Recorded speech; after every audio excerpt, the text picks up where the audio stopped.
The Edge of Dawn. 1. What are you staring at? It was a soft voice that asked the question, one that resonated deeply in the quiet room. It felt so familiar, so comforting, that Elise didn't even bother to turn around. She simply replied, her gaze fixed on the photo album laid open on the table. The page with your pictures. You look so radiant here, even though it was a stormy day. Really, came the reply. Elise nodded, wiping away a tear that had escaped her eye. I can't believe you're gone, she whispered, tracing her fingers over the images of her partner, Maya. What am I supposed to do without you? You will find a way, the voice reassured gently, and for a moment, Elise felt a flicker of warmth wrap around her. Life will continue. She nodded, trying to absorb the comforting words, but they barely touched the surface of her grief. The sounds of polite conversations and movement from outside her apartment felt like distant drums beating in a chaotic world.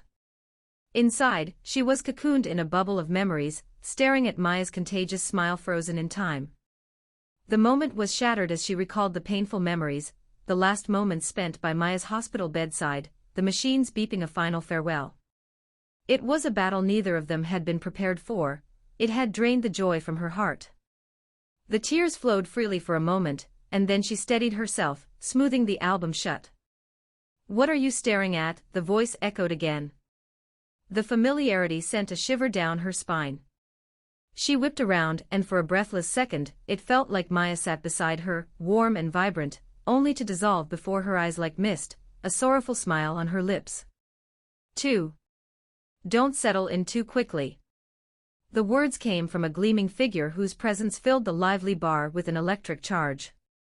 She had sleek dark hair pulled back in a ponytail, her smile glimmering with mischief. Rosalie was full of energy, and her outfit, a dazzling metallic dress that hugged her curves, drew everyone's attention in the neon-lit room. Under the pulsating lights, the confident bartenders prepared concoctions that sizzled, while music blared, electric and intoxicating. Couples danced around the glimmering poles, laughter blending with the rhythm of the night. Welcome to Elysium, Rosalie announced with an amused grin. Enjoy yourself, the first drink is on the house.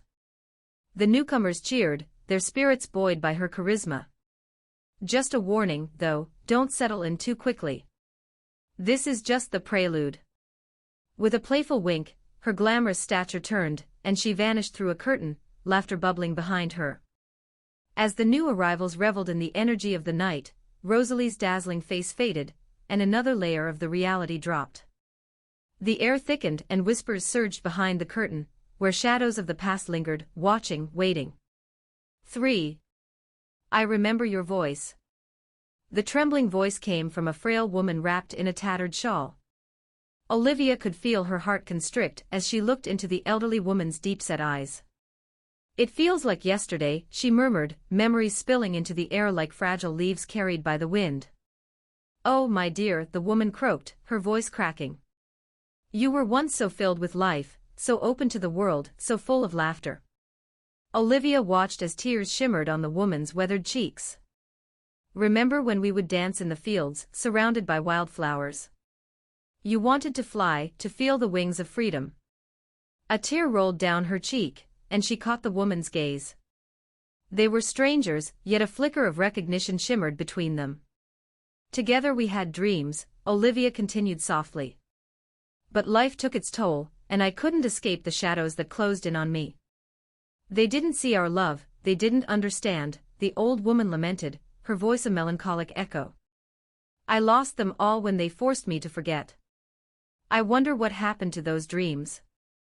Olivia whispered, gripping the edge of the table. Just then, the sound of children laughing nearby broke the moment. They turned away, hearts heavy with the weight of lost years and memories fading like wisps of smoke between them. 4. I watched with bated breath as the lights flickered on in the tiny studio across the street. It was late, too late for anything good. My own apartment stood in silence, the curtains drawn like shields against the world outside. I had stirred awake from the commotion of footsteps and muted voices, recognizing the urgency that permeated the air. I knew she had left, all her belongings cleared within the dead of the night. Jaina had prepared everything for this new beginning. But now, someone stalked around in her former haven, searching for clues to reveal her whereabouts. Found something. Take a look, one voice exclaimed excitedly. A postcard. My heart began to race. They were already closing in on her. Let's get out of here. We're running out of time, the other one hissed, urgency dripping from every word. Fear coursed through me, and I immediately dialed her number, hoping against hope she would pick up before it was too late. Jaina, you need to leave. I urged desperately through the phone. They're onto you. You have to run. Who's there? She asked, tension lacing her words. There's no time. They're in your apartment now. You have to go. On my way, she exclaimed, but I could hear panic edging into her voice. 5. Avery didn't trust her partner anymore. Leaving Sarah alone at home with a friend, a familiar face, felt like a colossal mistake as the car pulled away for their girls' night out. The nagging sensation in her gut confirmed what she feared. There was something brewing behind closed doors. That familiar laughter had always unnerved her. Sarah lit up whenever Mia entered the room. Avery's mind flared with speculation. What if they're getting too close? Her instinct screamed. Avery couldn't shake the feeling that something was off. They pulled up to the venue, but all she could think about was what was happening back home. I forgot my phone, she lied abruptly, glancing at Mia. We need to turn around. Are you sure? Mia asked, innocently unaware of Avery's turmoil. Yes, let's just go. There was a frantic urgency in her tone as they turned the car around, racing back home. As they pulled up to the house, the front door stood ajar, and the laughter echoed through the hallway. The sight that greeted her crushed her heart. Sarah and Mia were wrapped in each other's embrace, sharing whispered secrets that could no longer be denied. Avery's heart sank deeper than she could fathom. It wasn't just about betrayal, it was about losing the one she thought she'd spend forever with. 6. Jessie stood before her sensei, panting, heart racing with exhilaration as she bowed in respect. With a determined stride, she left the dojo, her feet brimming with energy. In the changing room, she removed her traditional martial arts belt, feeling the weight lift slightly. As she changed into casual clothes, the comfort of being herself washed over her. Stepping outside, she caught sight of a group of girls, regulars at the dojo, laughing and stretching, their camaraderie vibrant. Jessie felt a surge of pride. They welcomed her into their friendship, empowering and lifting each other before diving into practice. Just as she prepared to head for the bus stop, something fell from the branches above, landing softly on her shoulder. She instinctively brushed it off, only to see a long green caterpillar wriggling at her feet. Ugh! Get away from me! Jessie squealed, jumping back, startling her friends. One of the girls rushed forward. It's just a caterpillar. Relax. I don't care. Just don't touch it with your hands, she managed, half laughing, half still on edge. The moment jarred them, the combination of worry and laughter brimming over as they collectively laughed at Jessie's dramatic reaction. 7. Where are my keys? The old, rusty lock rattled in its socket, frustration pouring from its metal heart. It had grown tired of waiting for the familiar touch of its keys, those faithful companions that could not be found anywhere. Frantically, it scanned the surroundings. Were they hidden under the couch? Forgotten at the bottom of a backpack? It felt desolate, it had been abandoned for too long. Then it noticed, someone was attempting to pick the lock with another key. This won't do, the lock hissed. You don't understand the intricacies of my mechanism. My keys are mine alone. But with every failed attempt, the lock felt its patience fraying. Another key won't work, it will only cause chaos, it lamented as a sharp tool tried to break open its hold. The expedition felt torturous, yet it endured, hoping against hope that its own key would return and save it from the disarray of being violated by a substitute. Finally, the blade of a saw approached with a ruthless purpose, and instead of liberation, it met devastation, as everything it knew was dismantled. 8. The Grove. A tangled, dark expanse of trees and foliage that seemed to stretch endlessly, the kind of place children were warned against. From my window, it appeared as an ominous shadow on sunny mornings, a whispered threat.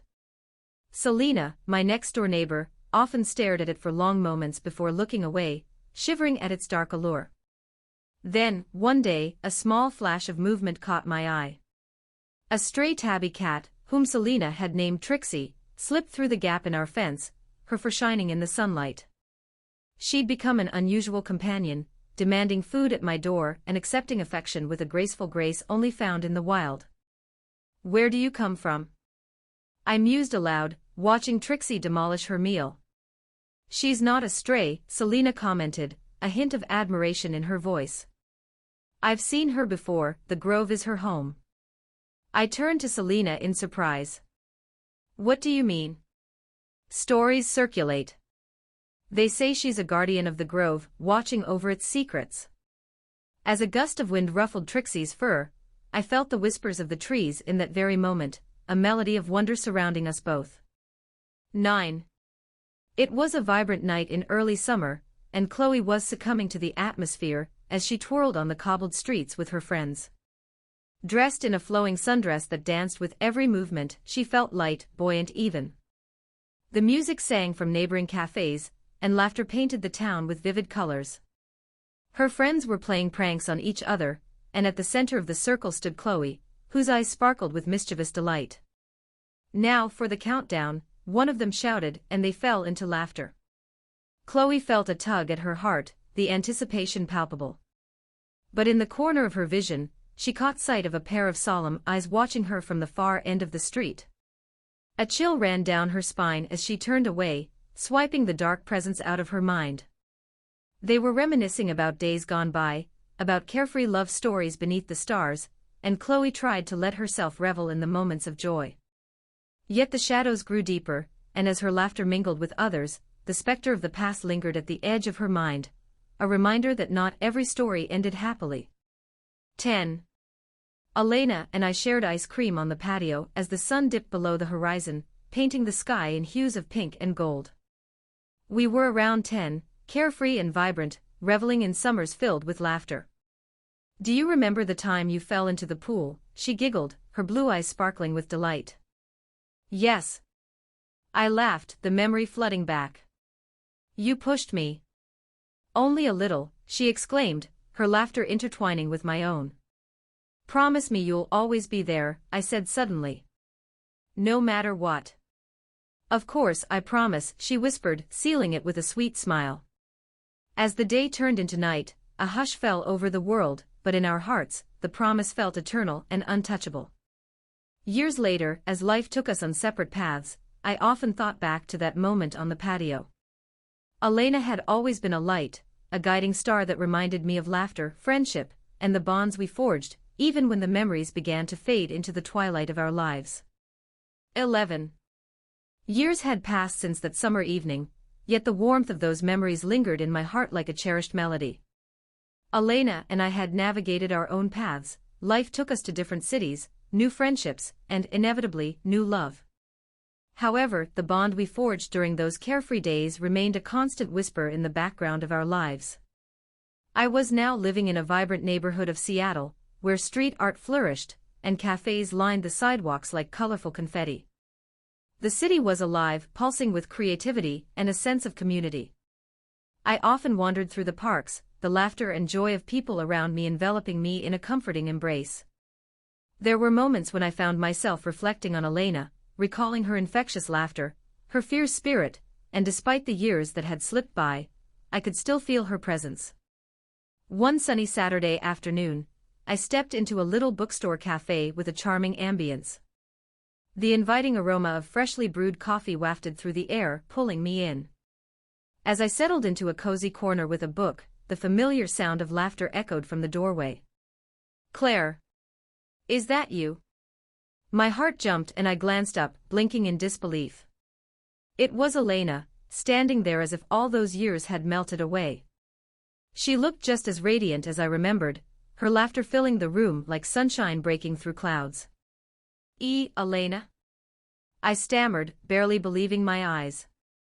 With a grin, she rushed over and enveloped me in a warm embrace. I can't believe it. After all this time. As we pulled apart, I looked into her eyes, finding a spark of familiarity and affection that felt incredibly comforting. "What are you doing here?" I asked, my voice laced with excitement. I moved back. I got a job at the City Arts Council. "It feels like a full circle, you know," she replied, her eyes dancing with enthusiasm. "And I wanted to reconnect with old friends. Maybe start fresh." "Start fresh," I echoed, contemplating the layers of her words. "I thought you wanted to explore more." Elena shrugged, a hint of mischief twinkling in her gaze. "Oh, I still want to see the world, but I think there's something about coming home. About the people you missed. Like you." Her honesty washed over me like a gentle tide, a sudden wave of nostalgia filling the air. We chatted for hours, losing track of time as we reminisced about our childhood, the silly pranks we pulled, and the dreams we once shared. Laughter came easily, reminders of our vibrant friendship weaving back into existence. 12. As the sun began to set, painting the sky in soft hues, I found myself slightly overwhelmed by the sensations rushing through me. There was a comfort around Elena that felt familiar and new at the same time. Our conversations flowed effortlessly, and somehow they felt deeper than they ever had before. "Do you think we're the same people we were back then?" I asked, stirring my coffee absent-mindedly. She regarded me thoughtfully. "I think we've grown, but the essence of who we are hasn't changed. We still have our dreams, our laughter, just in different contexts now." I felt my heart beating faster. There was a profound understanding in her words. Maybe we're just more aware of the world, that it's messy and complicated, but beautiful in its own way. Elena smiled, the kind of smile that made me feel seen, understood, and appreciated. "Exactly. And it's okay to feel a bit lost sometimes. It's part of the adventure." As the evening deepened, we left the cafe and decided to take a stroll down the streets, where twinkling fairy lights hung above us like stars that had descended to witness our reunion. The city buzzed with energy, and our laughter harmonized with the sounds of street musicians and the chatter of bystanders. Suddenly, a thought struck me. What if we explored together? You know, to really reconnect. Elena's eyes sparkled with intrigue. "Are you suggesting an adventure?" "Definitely," I exclaimed. "We could visit all the spots we loved as kids, rediscover the magic of our city." "Count me in," she replied excitedly. "Let's make new memories." 13. In the following days, we ventured into the heart of our city, visiting parks filled with blooming flowers, vibrant galleries showcasing local talents, and cafes tucked away in quiet alleyways. Each excursion reignited the spark of our friendship, reminding us of the joy we felt in each other's company. As we shared our stories of the years apart, I slowly opened up about the struggles I faced, my recent heartbreak, the loneliness that sometimes weighed heavy on my heart. "I thought moving here would fill the void, but it feels empty at times," I confided one evening while watching the sunset from a hillside. "Elena, I don't know if I can ever fully let go of the past," I confessed, my voice barely above a whisper. She reached for my hand, intertwining her fingers with mine. "You don't have to. We're often our own greatest critics. Embrace those memories, but don't let them consume you. Life is full of second chances, Claire." The sincerity in her voice felt like an anchor amidst the storm of my emotions. I cherished this connection with Elena. Something deeper than friendship was surfacing, and it both thrilled and terrified me. 14. As the weeks turned into months, our bond blossomed. One crisp evening, we were at an outdoor movie screening, curled up beneath a shared blanket. I marveled at how comfortable we had become, my heart racing with unspoken words, feelings that seemed to bloom like wildflowers. "Elena," I ventured cautiously, "do you think it's possible to love someone deeply and not realize it until later?" She turned toward me, her expression serious. "What do you mean?" "I think I'm starting to feel something more than friendship toward you." I took a breath, gathering my courage. I don't want to ruin what we have, but I can't ignore it either. The world around us dimmed as she processed my words. Silence stretched between us, pregnant with uncertainty. Claire, I've felt it too, she finally admitted, her voice barely above a whisper. But I was scared to say anything. I didn't want to lose you again. Relief washed over me, blending with a wave of anticipation. What if we didn't have to lose each other? What if we took this leap? Her gaze locked onto mine, expressive and fierce. I'd like that. I think we deserve to explore this together. 15. After that evening beneath the stars, our relationship deepened into something beautiful and profound. It wasn't just the thrill of young love, it was the anchoring companionship born from years of shared history.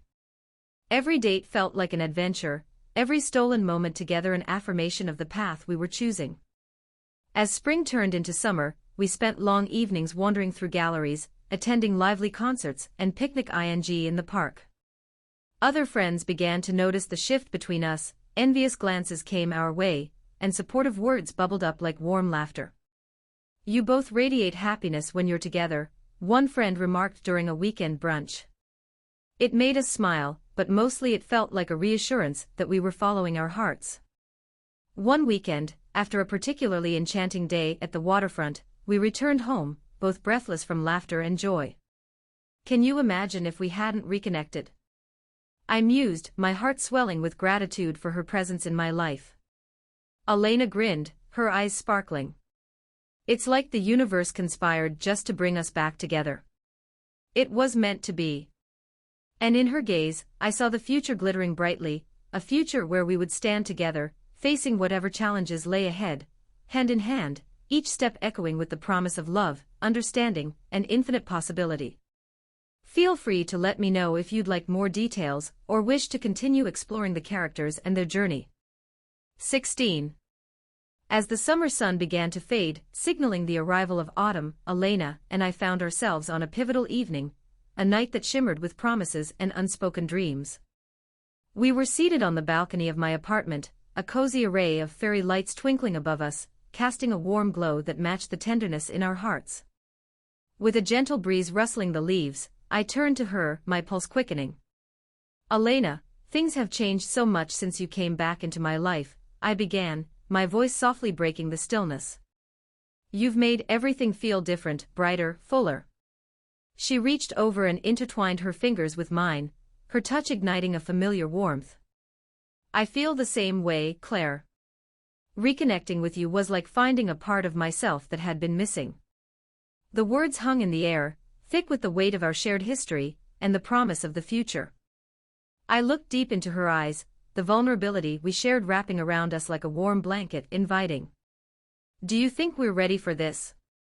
I asked, my heart racing. To take that next step. Elena squeezed my hand gently. I believe so. We've built this beautiful foundation, and I want to explore what's beyond together. Though a flutter of nerves danced in the pit of my stomach, excitement surged through me.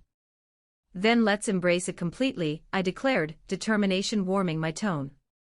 Let's fully embrace what we have. That evening marked a decisive shift. It was a moment where we let go of the hesitations tethering us to the past, and allowed ourselves to step boldly into the promise of a new chapter.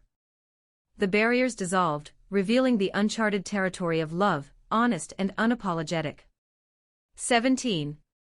As the months rolled on, we immersed ourselves in this new chapter, weaving our lives together with a beautiful tapestry of shared experiences. We traveled to nearby mountains for hiking adventures, explored quaint coastal towns, and found joy in the little things, a lazy Sunday morning with coffee and books, laughter echoing during game nights with friends. The deeper our connection grew, the more we became each other's solace in times of trouble. Elena was my champion during moments of insecurity, her unwavering belief in me pushing me to pursue my aspirations. I found myself cheering her on during her art exhibitions, standing in awe of her talent and creativity. One chilly winter evening, with snow gently falling outside, we found ourselves cozied up on the couch, hot cocoa warming our hands. Elena turned to me, a soft smile curling on her lips. I never thought I would find happiness like this again, Claire. You've become my safe haven. I felt tears prick at the corners of my eyes, overwhelmed by her words. You've shown me what love truly means, I replied, my voice thick with emotion. You've reminded me to embrace my true self, and with you, I feel free. We exchanged heartfelt looks, and in that moment, everything felt undeniably right. 18. As spring blossomed into vibrant life, the day of the local Pride Festival approached, and I could hardly contain my excitement. We had planned to walk together, hand in hand, celebrating our love in front of the world. Dressed in matching colorful t-shirts, we felt the spirit of the festival dance around us. The street was alive with laughter, the sweet scent of food from vendors, and the pulsating rhythm of music that threaded through the crowd. Glancing at Elena, I could see her smiles radiating pure joy, and it fueled my heart. When we reached the main square, we joined a group of friends. Our laughter mingled with the cheers and chants of love echoing through the atmosphere. In that vibrant celebration of identity and acceptance, it felt as if the world faded away, leaving just us, two souls interconnected, living their truth. Ready to make some noise? I asked, nudging her playfully. Absolutely. Elena replied, her eyes sparkling with enthusiasm. Together we grabbed rainbow flags and joined in the festivities, chanting for acceptance and love. The moment enveloped us, two souls navigating life, hand in hand, surrounded by the vibrant energy of community. 19. As the festival continued, I felt a sudden urge to pull Elena aside to a quieter corner where the music faded into a soft hum. Can we take a break? I asked, slightly breathless from all the excitement. Sure, she replied, her voice steady. We found a spot under a large oak tree, its branches sheltering us from the bustling crowd. Do you remember that summer we first reconnected? I asked, a smile spreading across my face. How could I forget? It feels like fate brought us back together, she mused, her gaze directed toward the horizon, where the sun began to dip below the city skyline. In that magical moment, I felt compelled to express what had been building in my heart. Elena, I want to promise you something. She turned to me, curiosity lighting her expression. What is it? I took a deep breath, steadying myself. I want to promise to be with you through everything, support you, love you, and cherish you for as long as we have. No matter what happens in the future. Her eyes softened, and a look of realization washed over her. Claire, I want that too. You mean the world to me, you have no idea how much I treasure this love. And then, in a beautiful moment that felt suspended in time, I leaned in and kissed her. It was soft, gentle, a spark igniting the bond we shared under the shelter of the oak tree. 20. That night, as we returned home hand in hand, every moment felt infused with warmth and meaning. The world was full of endless possibilities, and together, we were ready to embrace what lay ahead. Whatever the future holds, we'll face it together, Elena said quietly as we slipped into our cozy apartment. I nodded, completely at peace. Together, I echoed, knowing that I had finally found my partner in every sense of the word. The laughter, the tears, the memories we'd continue to create, they were all part of the beautiful journey we now embarked on as a couple. As the stars twinkled outside our window, I felt a profound sense of belonging. I was ready for every step of this adventure with Elena by my side, two souls woven together, navigating life's ups and downs, fortified by love, laughter, and unwavering friendship. In the years to come, we would create our own little world, filled with dreams and stories, learning to love deeper with every passing day. Whatever challenges awaited, I knew that our love was a force unyielding, a beacon guiding us through the darkness and lighting our way home. And in each other, we had discovered that home was not just a place, it was a feeling, a connection, a shared heartbeat echoing through the journey of life. Together we'd face the dawn and every day that followed, and that was the most beautiful adventure of all. The end.